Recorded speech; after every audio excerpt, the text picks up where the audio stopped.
My daughter must have forgotten to hang up her phone, because the next thing I heard was a voice saying, "It's time for him to go to a nursing home. He's becoming a burden." I didn't speak up, not a word, but right then, I felt something deep inside me snap. A few weeks later, I sold the house for $890,000. When they came back from their business trip, all smiles, there was a little surprise waiting for them. None of their keys fit the front door anymore. On the doorstep, they found a folded note. The second they finished reading it, the screaming started. That's when I knew this wasn't going to be over quickly. This was just the opening round. Before I go on, make sure you subscribe to the channel, and drop a comment about where you're tuning in from. The phone rang just as I was scraping the last of the meatloaf off my plate. It was Ellen's recipe, though no matter how many times I made it, mine never tasted quite the same without her touch. I glanced at the caller ID and couldn't help smiling. Victoria. "Dad, how are you holding up?" she asked, her voice carrying that same gentle warmth that always stirred a mix of love and loneliness in my chest. I sank into Ellen's old recliner, the leather worn smooth from years of her evening reading. "Oh, you know me, sweetheart. Just finished dinner and was about to catch the news." I didn't tell her it was leftovers from 3 nights ago, or that I'd spent the last hour just staring at Ellen's picture on the mantel. "Are you eating enough? You remember you can order groceries online now, right? I showed you the app." "I'm eating fine," I cut in softly, though I had a little scare yesterday. I told her about leaving the burner on under the coffee pot and only catching it because I smelled it from the living room. There was a pause long enough for me to picture her frown, the same crease between her brows Ellen used to get. "Dad, maybe we should talk about having someone check in on you more often." Ethan thinks. "I'm fine, Victoria," I interrupted. "Really? How's the business trip? You're still in Phoenix?" "Yes," she said. "The conference wraps up tomorrow. Ethan's been handling most of the client meetings while I sit through these endless presentations about digital marketing trends." She laughed, but it was the kind of laugh people do when they're trying too hard. "Listen, Dad, I should go. Ethan and I have dinner with some potential investors." "Of course, sweetheart. I love you." "Love you too, Dad. Take care of yourself, okay?" I heard the click, then some rustling, like she'd tossed the phone into her purse without ending the call on my end. That's when the voices came through, muffled but clear enough. "Ethan, you see how he's slipping?" Victoria's tone was nothing like before, flat, cold. "He left the stove on yesterday. What if he burns the place down?" My hand went rigid around the receiver. Cold spread through my chest. "It's time for a nursing home," Ethan said, his voice calm but sharp. "He's a burden now, and you know it. He's a good man, but he can't live alone anymore. That house is worth close to $1 million. With Denver's market, maybe more," Victoria added, her voice now carrying the edge of calculation. "We could probably get $900,000 easy." "Exactly," Ethan said, sounding satisfied. "Sell it, put him somewhere decent, but not too pricey, and finally buy that Boulder place with the mountain view." Then Victoria laughed. Actually laughed. "God, Ethan, you should have seen him tonight," she said. "So grateful just to hear from me. He has no idea we're planning this. The longer we wait, the more confused he'll get. We should strike while he still trusts us completely." The phone slipped from my numb fingers, clattering onto the hardwood Ellen and I had laid with our own hands 23 years ago. Every board nailed in place with thoughts of our family's future. I sat there in the sudden stillness, my eyes fixed on Ellen's photograph. Her gaze seemed to hold something. Was it disappointment? A warning? Or just the kind of sorrow only the dead can understand? The grandfather clock in the hall, Ellen's 15th anniversary gift to me, ticked steadily into the growing dark. Outside, the first crickets of spring sang from the garden Ellen had planted and I still tended. And somewhere inside me, something cold and unyielding took the place of the warmth I'd felt just minutes earlier when I'd first heard Victoria's voice. My hands, worn from decades of construction work, curled into fists. They thought I was a burden. They thought I was slipping. That I was easy to manage, easy to discard. They were already spending my money in their heads, already building their new life on the foundation of my grave. But I wasn't dead. And I wasn't nearly as confused as they thought. I don't know how long I sat in the dark with Ellen's face watching me from that silver frame. The house felt different now, like the walls had overheard every word and were holding their breath. When I finally stood, my legs felt weak. I clicked on the lamp, letting warm light spill over the living room we'd filled piece by piece, each item bought with patience and sacrifice. The burgundy sofa where Victoria used to curl up doing homework. The coffee table I'd built in the garage, sanding it smooth while she played at my feet. In the kitchen, I opened the drawer where I kept old papers. My fingers found the folder without even thinking, 2 decades of financial records I'd never thrown away because Ellen always said, "You never know when you'll need them." Tuition receipts from the University of Colorado, $48,000 across 4 years. I remembered those double shifts, coming home with concrete dust in my hair and plaster under my nails. Ellen would have a cup of coffee waiting and rub my shoulders while I paid the bills at this very table. "Roy, you're working yourself into the ground," she'd said one night while I figured out how to cover Victoria's spring semester. "She deserves better than we had," I'd told her. "She's smart enough for anything." Ellen kissed the top of my head. "Just don't give her so much she forgets to be grateful." I should have listened. God, I should have listened. The wedding receipts were in there too, $32,000 for a single day. I'd told Victoria we could maybe afford $5,000, $8,000 if we really stretched. She'd actually cried, real tears, over wanting her dream wedding. So, I took on weekend work for 6 straight months, laying hardwood floors for a buddy who paid me under the table. "Daddy, you're the best father in the whole world," she'd whispered during our dance, her head resting on my shoulder, her wedding dress brushing against my rented tux. "I'll never forget this," she'd said. But she had forgotten, just like she'd forgotten who co-signed her first car loan when her credit was shot, or who made the phone calls that landed her that marketing job when she'd been unemployed for 8 long months after graduation. I'd even found the bank statements from a couple years back, right after Ethan got canned from his financial advisor job, for reasons they never really explained. They'd moved in, just temporarily, until he found something new. I never charged them rent. I paid the higher utility bills, bought groceries for 3 adults instead of just one lonely widower. Ethan would clap me on the shoulder and call me the most generous man in Colorado. Victoria would hug me and promise, "Dad, we'll pay you back once we're back on our feet." Well, they'd been standing tall for over a year now, both with good jobs, both earning more than I ever had, but there'd been no talk about moving out, and no talk about paying me back. Last month I footed the bill for their anniversary dinner, $200 at a fancy downtown steakhouse, because Ethan said they deserved to celebrate.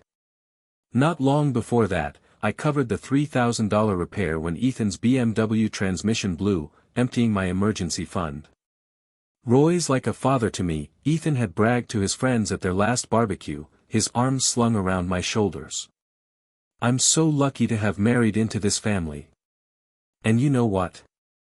At the time, I was proud to be the father-in-law who took care of his family no matter what it cost."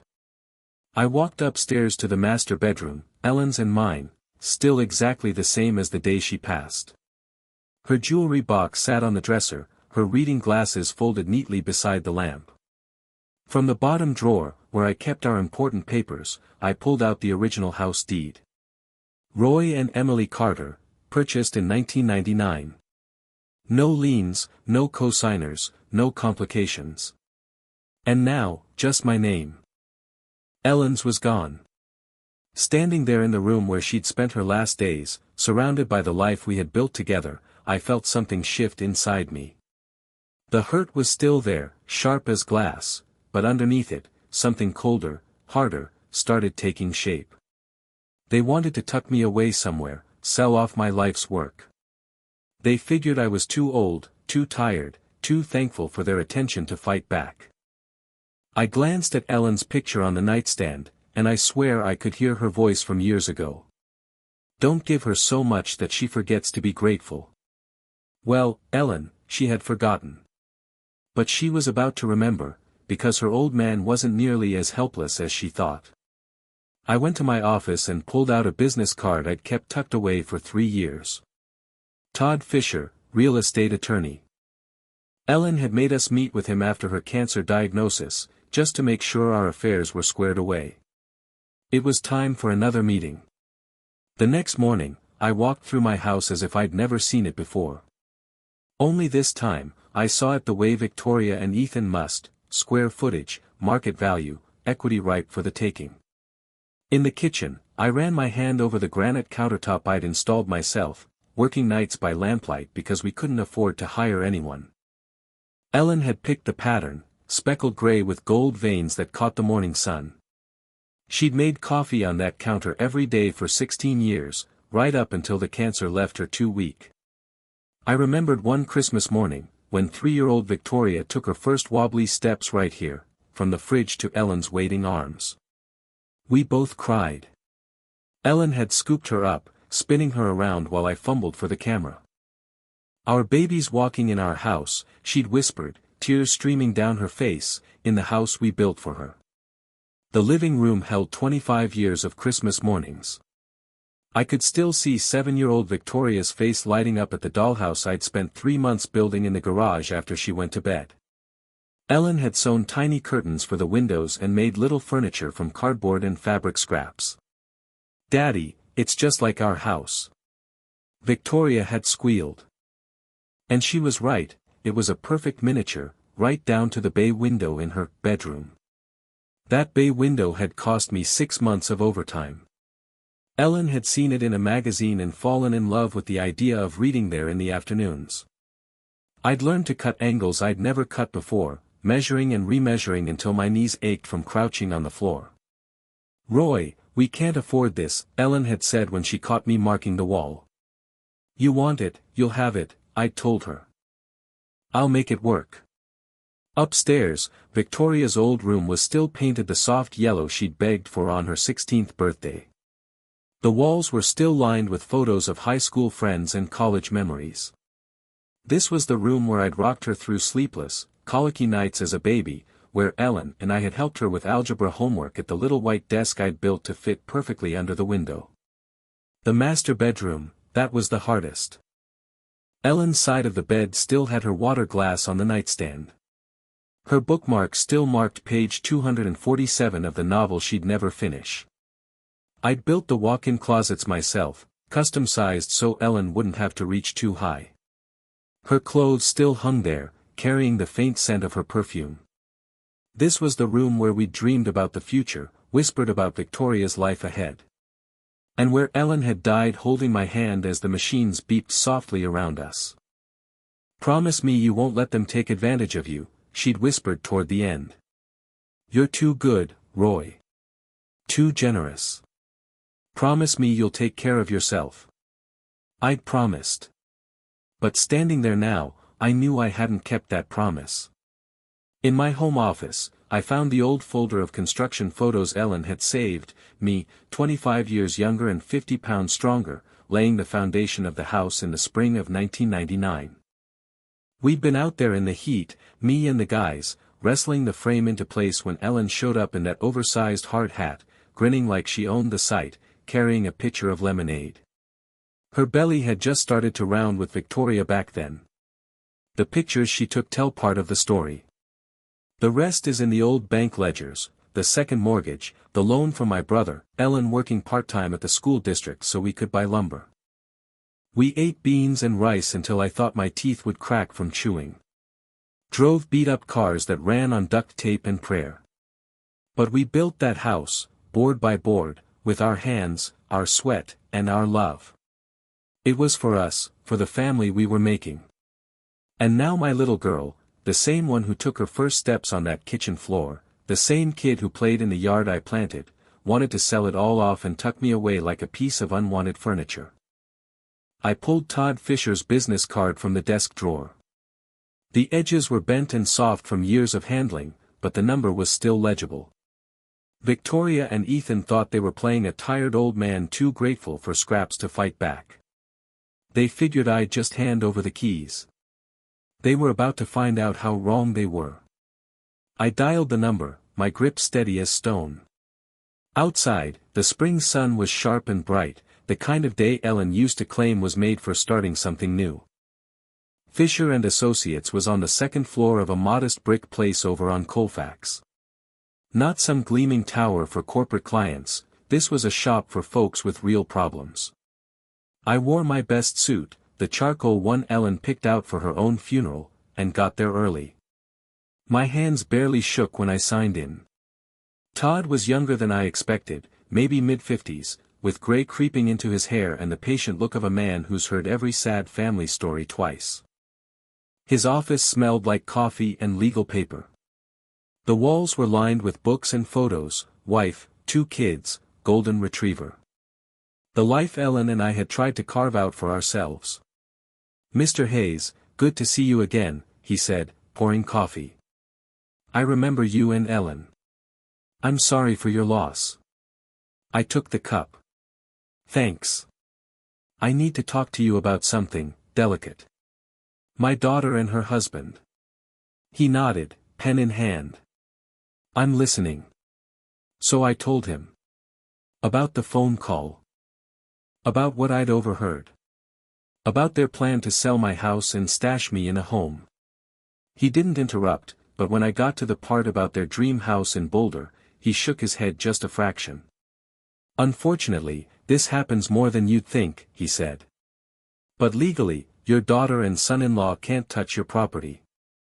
They can't sell it, can't force you anywhere, can't control your assets without your say-so. When Ellen passed, ownership transferred to you alone. Relief hit first, then something harder underneath. So if I wanted to sell it myself, you could have it on the market tomorrow," he said. "Your call, your property. Why, are you thinking about it?" I thought about Victoria's laugh when she called me a burden. About Ethan's calm little cost-benefit analysis of my life. "They think I'm weak," I said. "They think I'm an easy mark." Todd leaned forward. "The market's hot right now, especially your neighborhood. Homes are going fast, sometimes cash offers above asking. How fast could we close? Before they get back from their trip? With the right buyer? Less than a week," he said. "But once you sell, there's no undoing it. I built that place with my hands," I told him. "Every nail, every cut, every detail. I know exactly what I'm doing." We spent an hour going over numbers, buyers, legal steps. He could have it all ready in a day. Consultation fee was $200. I paid in cash and walked out into the sunlight feeling more alive than I had in months. My phone buzzed, Victoria's name on the screen. For the first time since I'd heard her betrayal, I smiled. I let it ring. I imagined her in some Phoenix hotel lobby, glancing at her watch, wondering why Dad wasn't leaping to pick up. Let her wonder. She and Ethan could keep making their little plans. They were in for a hell of a surprise. The phone was still ringing when I slid into my truck, Todd Fisher's business card tucked safe in my wallet like a loaded round I was saving for just the right moment. A plan was already starting to take shape, one that would show my ungrateful daughter exactly who she'd been underestimating. I'd built my life from the ground up once before, and if I had to, I could tear it all down and rebuild it again, this time on my own terms. The ringing finally stopped, but I knew her well enough to be sure she'd try again. Victoria always called back when she wanted something from the bold man. This time, she was about to get a whole lot more than she bargained for. By the time my truck rolled into the driveway, the shake in my hands had been replaced by something far steadier, confidence. Todd's words played over in my mind like a chorus, "It's your property. Your decision." 25 years of doubt and second-guessing melted away like the morning fog over Denver.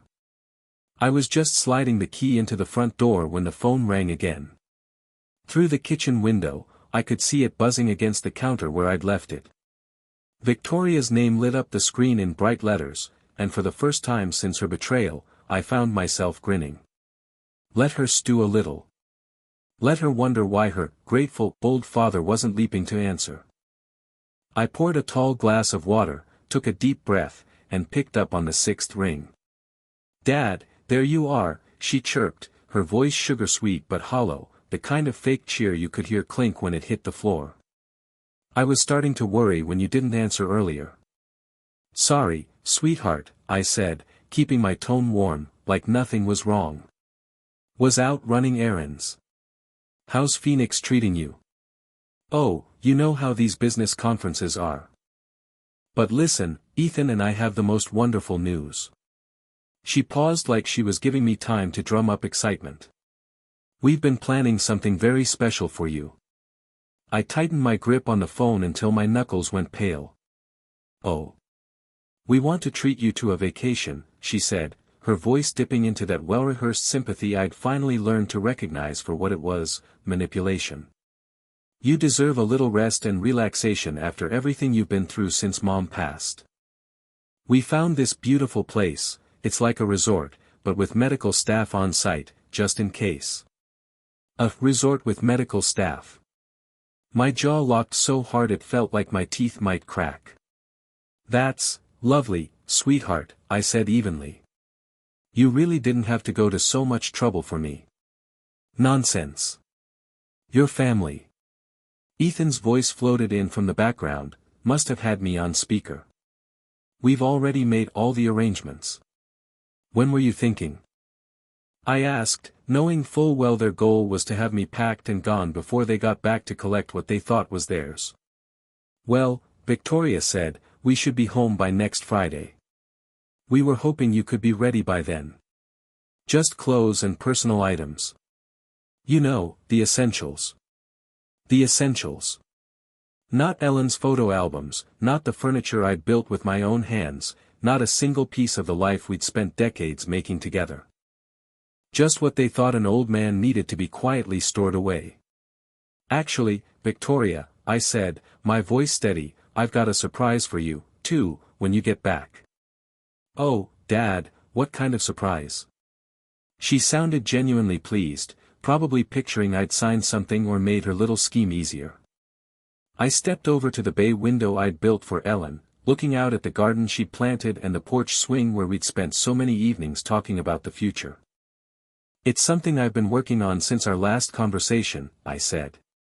"I think you'll be very surprised." "You're so sweet, Dad. We'll talk about everything when we get home, okay? Get some rest, and we'll take care of the rest." Sweet. She called me sweet while planning to gut my life like a fish. "I will, sweetheart. I love you." "Love you, too, Dad. See you Friday." The line went dead. I set the phone down with hands that felt rock steady for the first time in weeks. I walked into my home office, flipped open my laptop, and let the screen glow to life. My fingers hovered over the keyboard for a moment before I typed, "Real estate agents, Denver."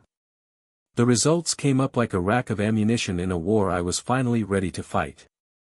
I'd always been methodical, 25 years as a construction engineer had drilled that into me. I clicked through agent profiles, weighing success rates and client reviews the same way I used to compare steel suppliers. Cherry Hills, Highlands Ranch, University Hills, places where homes sold for the kind of money Victoria and Ethan already had earmarked in their little daydreams. One name kept coming up, Brian Connor. 43 years old. Known for quick turnarounds, 18 days on average from listing to closing. His photo showed a sharp smile and eyes that looked like they'd seen everything. A man who could make things happen, fast. His clients' reviews read like exactly what I needed: sold our house in 6 days. Cash buyer within 48 hours. Smooth closing. Zero complications. I stared at the phone number under his name. This was it, the point where there'd be no turning back to playing the manageable old man my daughter thought she could control. Ellen's picture sat on my desk, watching me. I could almost hear her voice. "Roy, are you sure about this?" I was sure.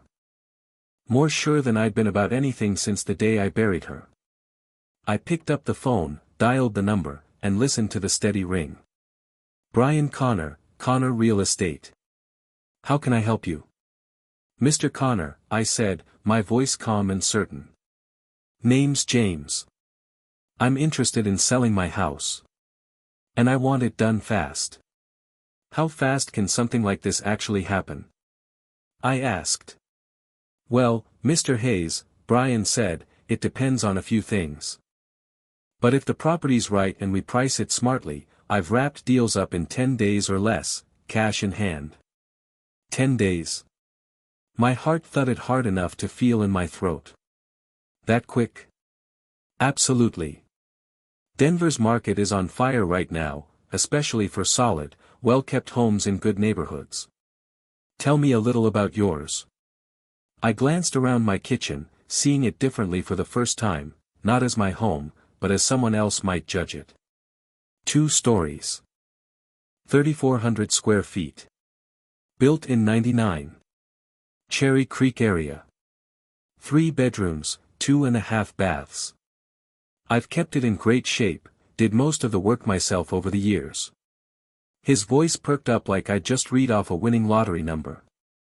"That's exactly what a few of my investors are looking for, original owner, cared for, in an established neighborhood. That's prime real estate. Would you want to come take a look?" I asked. "I can swing by this afternoon if you're free." "Say, 3 o'clock. I checked the clock. It was just afternoon. 3 works fine. I'll give you the address." When I hung up, the silence in my kitchen felt heavy. I'd set something in motion, and there was no stopping it now. In a few hours, a stranger would walk through the house Ellen and I had poured ourselves into, tallying it up in dollars and cents. I spent the next couple of hours cleaning, not the casual straightening up for company, but the deep, meticulous kind Ellen always insisted on before guests. I dusted the bay window, lined up the throw pillows just right, polished every surface until it gleamed. But this time, it wasn't hospitality I was preparing for. It felt more like I was setting the stage for an execution. At exactly 3, the doorbell rang. I smoothed my shirt, breathed in the faint scent of Ellen's lavender sachets still tucked near the door, and wrapped my hand around the brass knob I'd installed 15 years ago. My fingers shook just enough to remind me I was human. Beyond that door waited either my escape or my ruin. Brian Connor looked exactly like his photo, early 40s, professional yet approachable, the sort of man who carried himself like he'd been closing deals since birth. Leather portfolio under one arm, tablet in the other. "Wow," he said the second he stepped inside, stopping in the entryway. His eyes traced the crown molding I'd cut and installed by hand, then dropped to the oak floors Ellen and I had picked out together. "Mr. Hayes, this is exactly what I was hoping for." I watched him take in the light spilling through Ellen's bay window, the open flow from living to dining room I'd created after taking down a load-bearing wall and putting in a beam. His praise sounded real, not just salesmanship. "You weren't kidding about keeping this place up," he said, pulling out his tablet for photos. "These hardwoods, original?" "Installed them myself, 2001, I said. 3/4-inch solid oak. Ellen wanted something that'd outlast us both." He smiled. "Smart choice." We moved into the kitchen, and he ran a hand over the granite countertop. "Custom install. Every inch." Ellen picked the slab, said the gold veins looked like sunlight. "Took me 3 weekends to get it just right." He was jotting notes, snapping pictures of the cabinets, flipping light switches, running faucets, thorough and deliberate. "Mr. Hayes, I'll be straight with you," he said. "In 15 years, I've rarely seen a house kept this well." "Engineering background," I told him. "Build it right the first time. It shows." He stepped into the living room, taking in the built-in shelves and fireplace. This bay window, custom. Built it for my wife. She wanted a reading nook. In my mind, I saw her there, mystery novel in hand, tea steaming beside her, glasses halfway down her nose. Brian started pulling up listings on his tablet. Here's what's been selling nearby. Homes like this have been going for $850 to $920. The numbers made my chest tighten. More than Victoria and Ethan had guessed during their little inheritance daydream chat. Given the condition and the custom features, Brian said, I'd put yours at $890. That'll move it fast and still get you top dollar. $890, I repeated, lowering myself into Ellen's reading chair. Mr. Hayes, you're sitting on a gold mine, he said with the certainty of a man who knew exactly what he was talking about. How quick can something like this really happen? Well, Mr. Hayes, that depends on a few things, Brian said. But with the right kind of property and the right price, I've wrapped up cash deals in as little as 10 business days. 10 days? I asked, feeling my eyebrows climb. That's right. Cash buyers don't mess around. I let that sink in. 10 business days. Victoria and Ethan would be flying back from Phoenix in 8, expecting to find their grateful old dad neatly packaged and ready for delivery to whatever retirement resort they'd picked out for me. What's the catch? Why the rush? Brian just smiled. No catch. When there's no bank involved, you don't get hung up on loan approvals or appraisals that can blow the deal. They do their own inspections, sure, but honestly, your place is in better shape than a lot of brand new homes I see. My eyes drifted across the living room.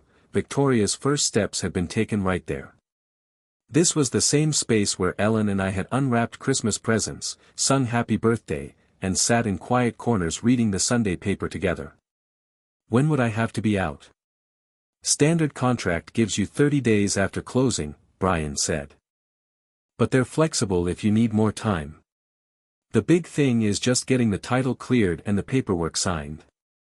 I thought about Victoria's syrupy phone voice, calling me sweet while she was planning to gut my life. I thought about Ethan's cold way of doing the math, how much of a burden I was and how to trim me down. I thought about Ellen telling me more than once that I was too trusting for my own good. Let's do it, I said. For a second, Brian's polished real estate mask slipped and I caught a flash of genuine excitement. Excellent choice, Mr. Hayes. I'll call them right now. I listened to him on the phone, describing my house like he'd just stumbled on a stash of gold bars. Cherry Creek area, original owner, pristine condition, custom work throughout. By the time he hung up, he was grinning. They're in. Ready to move forward immediately. I can have contracts in your hands by tomorrow morning. The evening sun poured through Ellen's beloved bay window, splashing the room in warm gold. I just agreed to sell off 25 years of my life, but for the first time since that ugly phone call from my daughter, I felt something I hadn't felt in ages, control. How does 9 a.m. sound? Brian asked. The question hung in the air. I could hear Ellen's anniversary gift to me, the grandfather clock in the hallway, ticking away the seconds. 9 a.m. works, I said finally.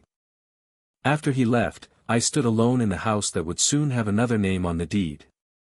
The light through Ellen's windows made everything look like a photograph you'd tuck into a keepsake box. But instead of sadness, I felt a strange buzz of anticipation.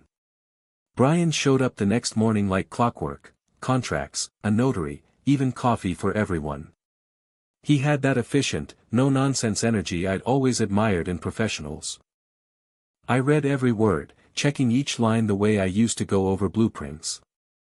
Sale price, $890,000. Cash purchase. Closing, 10 business days from signing. The notary, a pleasant woman in her 50s, walked me through the signatures.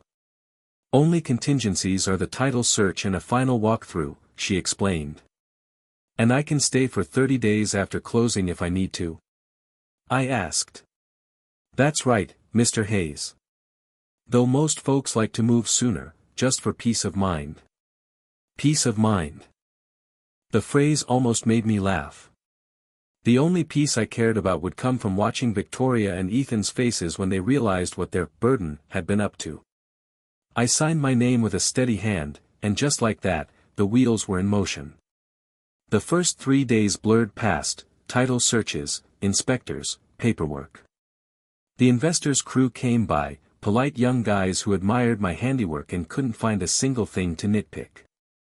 Your father-in-law knew his stuff, one of them told their boss, assuming I'd already shuffled off somewhere. By days 4 to 6, I'd turned into a man with a secret mission. I started scouting apartments online, small but comfortable, something where I could start fresh with close to $900,000 sitting in the bank. I found a place up in Highlands, a senior community with a golf course and a clubhouse. Ellen and I had talked about somewhere like that for our golden years. I also called around to storage facilities, making mental lists of what to keep, her china, her jewelry box, the photo albums, anything that carried the weight of a life lived together. Days 7 through 9 brought a confidence I hadn't felt in years. I woke up each morning one step closer to freedom, one step closer to proving to my daughter that her confused old man still had a sharp edge. Mrs. Patterson from next door noticed all the activity. "What's going on with all these inspectors and official-looking folks?" she asked. "Just some work being done," I told her. It was only half the truth, but the whole story would have spread through the neighborhood before I was ready. On day 8, Brian called. "Everything's on track for tomorrow's closing, Mr. Hayes.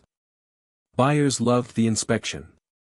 Funds will be wired the same day, you'll have immediate access." That night I packed a single suitcase. Not because I was moving yet, but because I wanted to be ready for anything. I looked at Ellen's picture on the dresser and whispered, "I hope you understand what I'm doing." Friday morning came bright and clear, the kind of spring day Ellen always said showed Denver at its best. I put on my navy suit, the one she'd bought me for Victoria's college graduation. The title company's office was all smiles, efficiency, and firm handshakes. "We'd been hunting for just this sort of buyer," Brian told me, "an investment group with a taste for exactly the kind of property I had." "What kind of group?" I asked. "The kind that sticks to top-tier rentals in stable, established neighborhoods," he said. "They buy in cash, no bank loans, no contingencies, no haggling over repairs." He leaned forward like he was giving away a secret. "They can close in 10 business days. 10 days. Victoria and Ethan would be back from Phoenix in 8, thinking they'd find me all cooperative and ready to be shipped off to the resort they had in mind. "What's the catch? Why the rush?" I asked. Brian grinned. "No catch. Cash means no waiting on a lender, no appraisal surprises to blow the deal apart. They'll run their own inspections, but honestly, your place is in better shape than half the brand new homes I've seen." I glanced around the living room, where Victoria had taken her first steps, where Ellen and I had hosted Christmas mornings, birthdays, and lazy Sunday afternoons with the paper spread out on our laps. When would I need to be out? "Standard is 30 days after closing," Brian said, "but they'll work with you if you need more." All that really mattered, he explained, was clearing the title and signing the paperwork. I thought of Victoria's sugary voice on the phone, calling me sweet while planning to sideline me. I thought of Ethan's cold, businesslike tone, as if I were nothing more than an item on his to-do list. And I thought of Ellen, warning me not to be too trusting. "Let's do it," I said. Brian's polished, professional expression cracked into something real, a flash of excitement. "Excellent choice, Mr. Hayes. I'll get them on the phone right now." I watched him dial, his voice picking up speed as he pitched my home like he'd just uncovered buried treasure. "Cherry Creek area, original owner, immaculate, custom touches everywhere," he told them. By the time he hung up, he was smiling wide. "They're in. I'll have contracts ready by tomorrow morning." Through Ellen's bay window, the setting sun poured golden light across the room I just agreed to let go of after 25 years. But for the first time since that gut punch phone call from Victoria, I felt something I hadn't in a long while: control. "How does 9 a.m. sound?" Brian asked. The question lingered like cigarette smoke. The old grandfather clock Ellen had given me for our 15th anniversary ticked in the hallway. 9 a.m. works, I said. After Brian left with promises of contracts and timelines, I stood alone in the house that would soon be someone else's. Evening light painted it gold, like a photograph of a life I was about to walk away from. But instead of sadness, I felt anticipation. The next morning, Brian showed up with contracts, a notary, and coffee for all, a level of professional efficiency I could appreciate. I read every line, as carefully as I used to review blueprints back in my engineering days. Sale price, $890,000. Cash purchase. Closing date, 10 business days from today. The notary, a middle-aged woman with warm eyes, guided me through the signatures. Minimal contingencies, just the title search and final walkthrough. And I can stay 30 days after closing if I need to? I asked. That's right, though most sellers move sooner, she said. Peace of mind, she called it. I almost laughed. My peace of mind would come from seeing Victoria and Ethan's faces when they realized their burden had outmaneuvered them. I signed with a steady hand, and just like that, it was underway. The first 3 days flew by in a haze of documents and visits. The title company dug through decades of records. The investors sent a small inspection crew, polite, complimentary, and impressed. Your father-in-law really knew his stuff, one said to the heir who was walking them through, assuming I was already gone. These floors, this wiring, top-notch. By days 4 through 6, I was a man on a mission. I scoured apartment listings, looking for something small but comfortable. I found a place in Highlands, a senior community with golf, a community center, the kind of place Ellen and I had once talked about for retirement. I called storage companies, deciding what to keep of Ellen's things. The china set was a given, her jewelry box, the photo albums, pieces of the life we built. Days 7 through 9 brought a confidence I hadn't felt in years. Each morning I woke up a step closer to freedom, and to proving to my daughter that I was sharper than she'd ever given me credit for.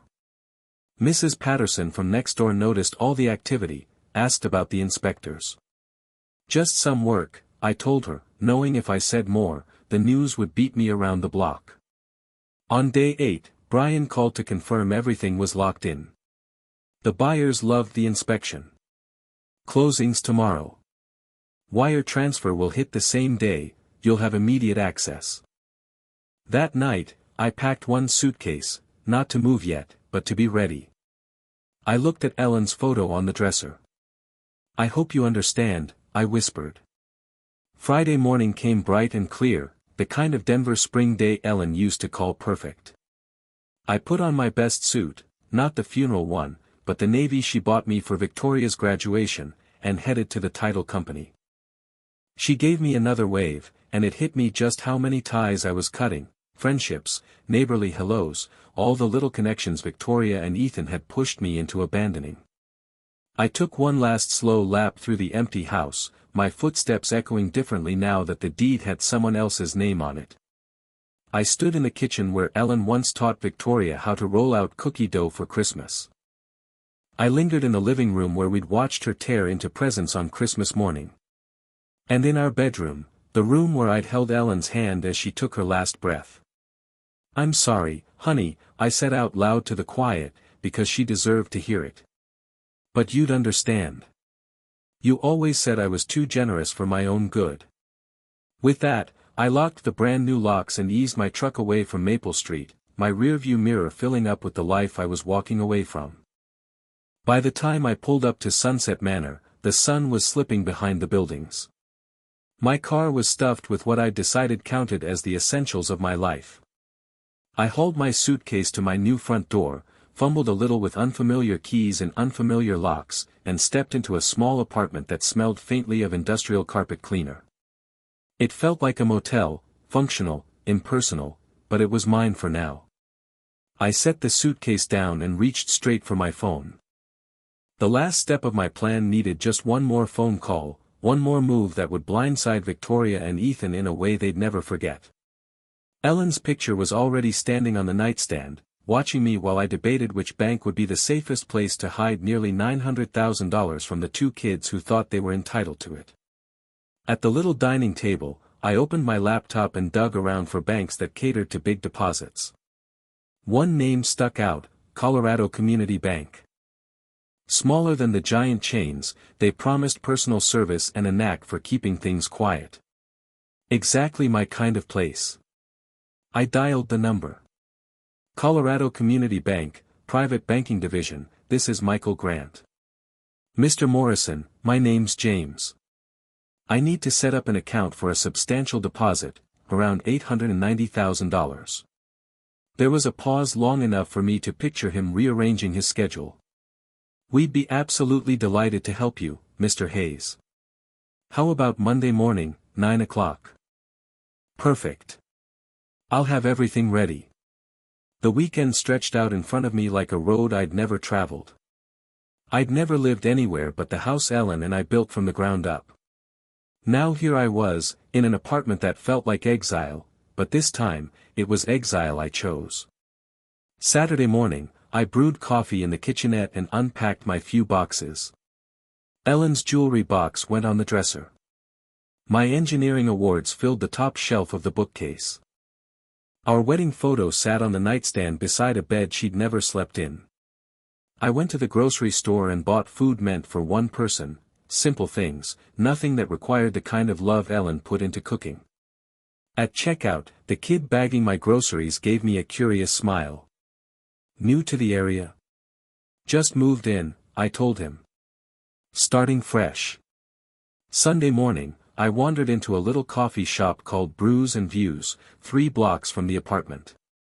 The barista, Anna, with streaks of purple in her hair, made coffee strong enough to stand a spoon in. You're new around here, she said, casual but friendly. Retired engineer, I replied. Looking for a quieter life. Well, you came to the right spot. Folks around here keep it mellow. I sipped my coffee by the window, watching people walk dogs and push strollers, living the sort of weekend mornings Ellen and I used to savor. But instead of the ache I'd been carrying for months, I felt something strange, anticipation. Monday morning, I put on my best suit and drove to Colorado Community Bank. Michael Grant was younger than I'd pictured, maybe mid-40s, with the easy warmth of someone used to being trusted with people's life savings. What brings you to our bank, Mr. Hayes? Just sold my house, I told him. I'm looking for a fresh start with a place that values people over fees. He nodded like he understood completely. That's exactly what we do. Tell me more about your needs. I laid it out, widower, just sold my home, need somewhere secure but easy to access. I told him I'd be wiring in the funds from my old bank. No problem, he said.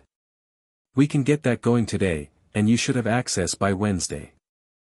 He worked through the paperwork with calm precision, setting me up with online banking, a debit card, a checkbook, and, given the size of the deposit, one of their premium accounts with extra security.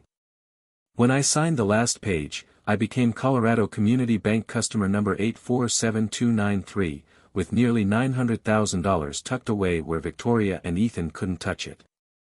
The next 2 days slid into a new kind of rhythm. Morning coffee at Brews and Views, Anna already knew my order.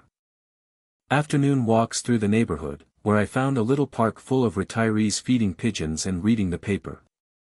Wednesday afternoon, my phone rang. Mr. Hayes, David's voice came through, your funds have cleared. The account is fully active. I hung up, looked around my small apartment, Ellen's picture on the nightstand, my few belongings in place, and felt something I hadn't in a long time, control. For the first time since losing her, my life was in my hands again. That night, I sat down in my one chair, and let the silence settle in. She gave me one more wave, and in that moment, I could feel the full weight of what I was leaving behind, the friendships I'd had to cut loose, the bonds Victoria and Ethan had practically ordered me to sever. I took one slow, final lap through the empty rooms, each step sounding different now, like the walls themselves knew the house no longer belonged to me. In the kitchen, I could still picture Ellen teaching Victoria how to roll out Christmas cookie dough. In the living room, I saw Victoria's face light up as she tore into presents on Christmas morning. And in our bedroom, I saw Ellen's last breath, felt her hand in mine all over again. "I'm sorry, honey," I said out loud, talking to the memory of her like she was still listening. "But you'd understand. You always said I was too generous for my own good." I turned the key on the brand new locks, then drove away from Maple Street, maybe for the last time, my rearview mirror crowded with a whole life I was leaving behind. By the time I pulled into Sunset Manor, the sun was dipping low. My car was packed with the essentials of my existence. I hauled my suitcase to a door that didn't yet feel like mine, fumbling with a set of keys that didn't fit in my hand the way the old ones had. Inside the small apartment, I set my suitcase down and, almost without thinking, reached for my phone. The last stage of my plan needed one more phone call, a final piece of the puzzle that would leave Victoria and Ethan with a shock they wouldn't soon forget. The place smelled faintly of industrial carpet cleaner and looked like every motel I'd ever stayed in, functional, cold, and utterly without soul. Ellen's photo was already on the nightstand, watching me as I weighed which bank would be best at keeping nearly $900,000 out of reach from two children who were convinced it belonged to them. I sat at the little dining table and opened my laptop, searching for banks that catered to big deposits. One name stood out, Colorado Community Bank. Not one of the big corporate chains, but small enough to focus on people instead of numbers, with the kind of quiet discretion I needed. I dialed. Colorado Community Bank, Private Banking Division. "This is Michael Grant. Mr. Morrison, my name's James. I'm looking to open an account for a significant deposit, about $890,000. There was a pause, the kind you hear when someone is rearranging their whole afternoon. "We'd be delighted to work with you, Mr. Hayes. When would you like to come in?" "Monday at 9 a.m. "That works just fine," I said. "I'll have everything ready." The weekend stretched ahead of me like unexplored land. I'd never lived anywhere except the house Ellen and I built together. This small apartment felt like exile, but the kind you choose for yourself. My choice, not theirs. Saturday morning, I brewed a pot of coffee in the little kitchenette and began unpacking in a slow, deliberate way. Ellen's jewelry box found a spot on the dresser. My old engineering awards lined the bookshelf. Our wedding picture took its place beside the bed, a bed that had never known her. I made a run to the grocery store, picking up only what one person would need. Simple meals. Nothing fancy, nothing like the cooking Ellen used to love. The cashier, a young guy with kind eyes, asked if I was new in town. "Just moved in," I told him. "Starting fresh." On Sunday morning, I found a coffee shop called Brews and Views, just 3 blocks away.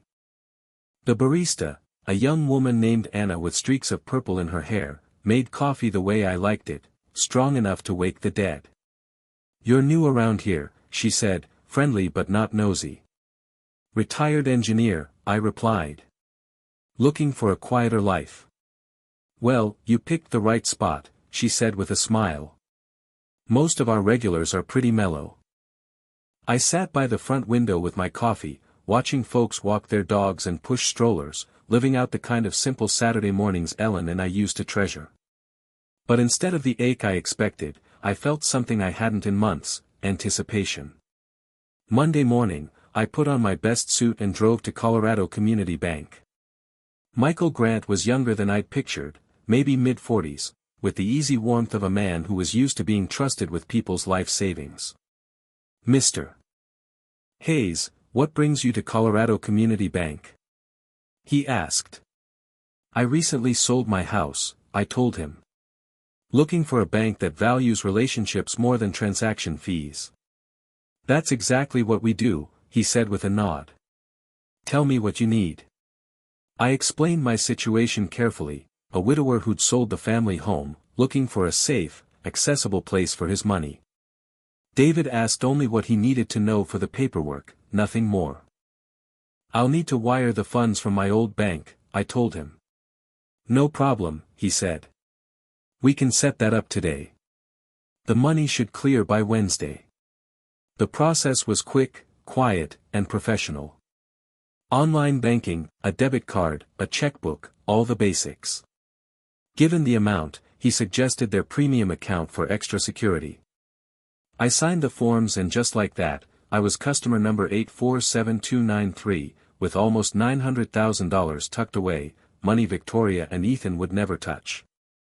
Tuesday and Wednesday slipped by in my new routine, morning coffee at Brews and Views, where Anna remembered my order, and afternoon walks to a small park where retirees sat feeding pigeons or reading the paper.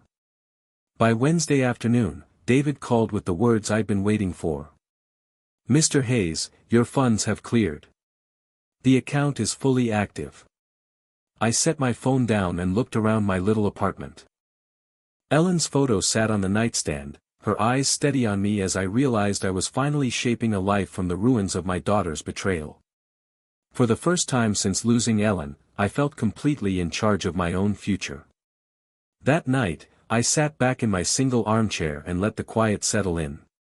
Not Ellen's reading chair, not the recliner where I'd heard Victoria's betrayal unfold on the phone, just a plain chair in a plain room that belonged entirely to me. I opened my laptop and typed mini surveillance cameras into the search bar, my fingers hovering just a moment. What I was about to order wasn't just a gadget, it was the tool for the final act of my revenge. Victoria and Ethan were coming back on Friday, expecting to find their grateful old dad, ready to be managed and shipped off like some burden. Instead, they were about to find out their burden had become their biggest problem. My screen filled with options, everything from obvious security cams to tiny devices disguised as everyday objects.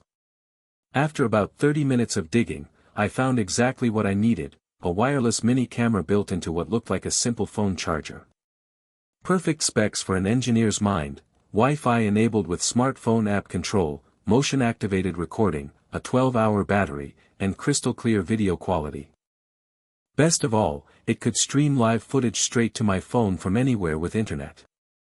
I clicked Order and paid the extra $40 for expedited shipping, promising delivery by Thursday.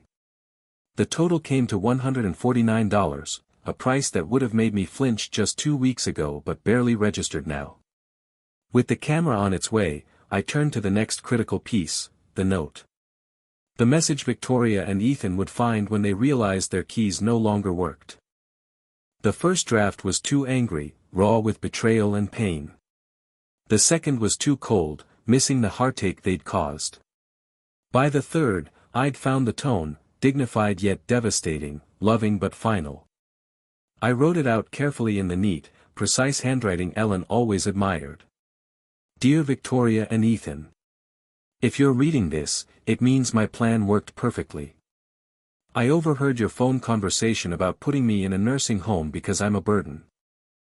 I heard you calculating how much money you'd make selling my house.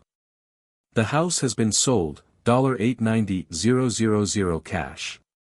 The money is safely in my new bank account, where it will stay. I've moved to a place where I'm appreciated, not tolerated. Don't worry about me, worry about your own housing situation. Your belongings have been packed and are stored at Denver Moving and Storage on Colfax Avenue. You have 30 days to claim them before storage fees begin. I gave you everything I had for 42 years. You repaid me by planning to warehouse me so you could steal my life's work. I hope the lesson was worth the cost. Love, Dad. Thursday morning, the FedEx truck pulled up to my apartment with a small box, the surveillance gear. I spent the next hour in my kitchen testing the device and learning the app. The video was sharp, audio clear enough to pick up whispered conversations. Thursday afternoon, I drove to my old house one last time. I used the garage door opener I'd never handed over to Victoria or Ethan, parking inside to avoid any nosy neighbors. My hands shook a bit as I approached the front door with my new keys. Inside, the house still smelled like home, Ellen's lavender sachets, the lemon oil I rubbed into the wood furniture, the faint residue of 25 years of family dinners. But new things tightened my chest: Victoria and Ethan's suitcases stacked by the stairs, their mail spread across the kitchen counter, a blatant sign they'd been using my house as their storage locker while plotting my exile. I positioned the camera disguised as a charger in the front door outlet, angling it perfectly to capture anyone who walked in. On my phone, the live feed showed the entire entryway, including the spot where I taped my note. I tested the motion sensor, pacing in and out of view until I was sure it would catch every moment of their arrival. Then I taped the envelope inside the front door at eye level, impossible to miss. Standing there, one last time in my living room, I touched the mantle where Ellen's photo had sat for more than 2 decades. The new owners would put their own family photos there, build their own memories in these rooms Ellen and I had filled with love. "It's done, sweetheart," I whispered to her memory. "Justice served." I locked the door with my new key, double-checked the camera feed from my car, and drove back to my apartment. The motion detector was armed. The battery was full. My phone was ready to alert me the moment Victoria and Ethan found their keys useless. Back in my chair, phone in hand, I watched the empty doorway through the app. The time was 6:30 p.m. on Thursday. Tomorrow, Victoria and Ethan would come home from their trip, probably talking about nursing homes and already spending my money in their heads. But they had no clue, the grateful old father they'd planned to manage had just become their worst nightmare. I woke on Friday morning filled with the anticipation of a man about to witness justice after years of betrayal. My coffee tasted better than it had in weeks, and even this small apartment felt less like a cage.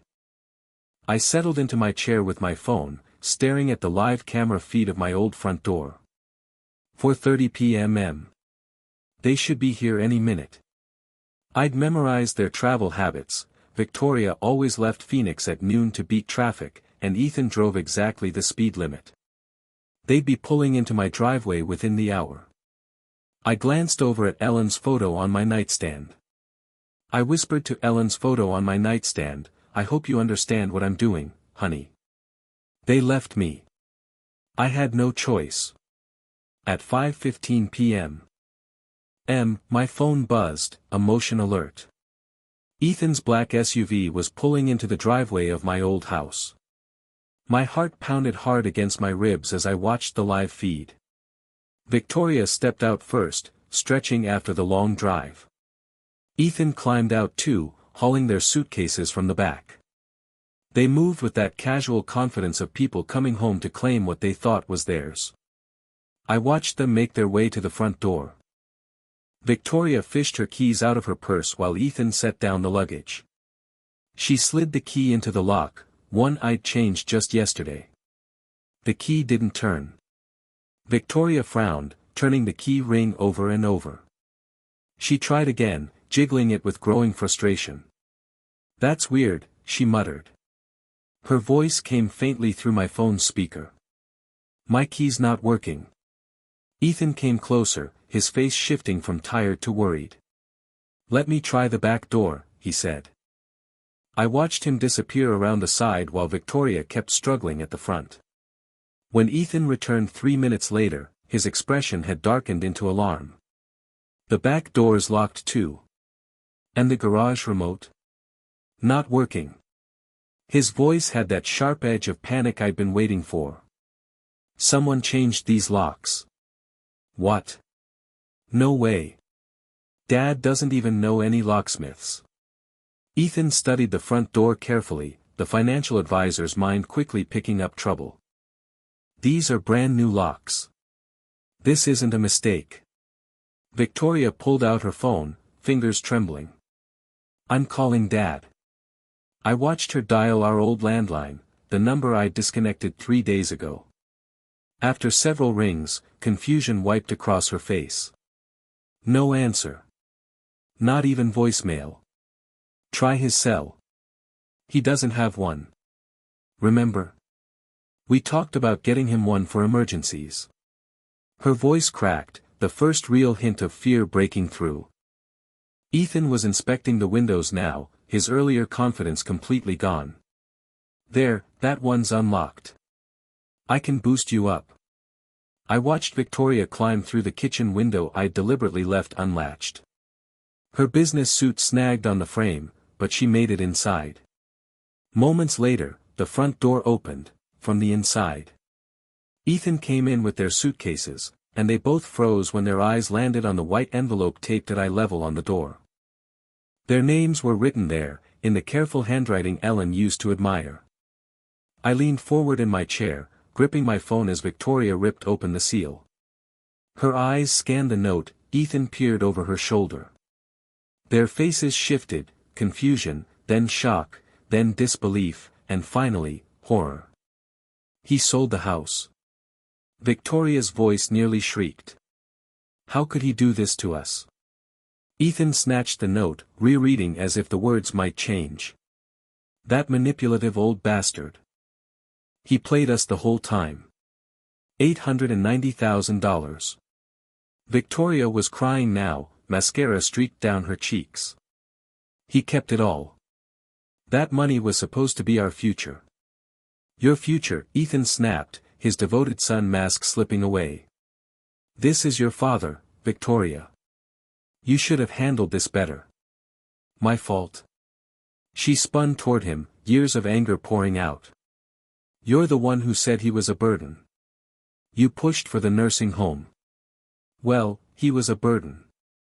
Look what he's done to us. Ethan gestured around the room, their room no more. We're homeless. Our lease ends next week. The bitter irony wasn't lost on me.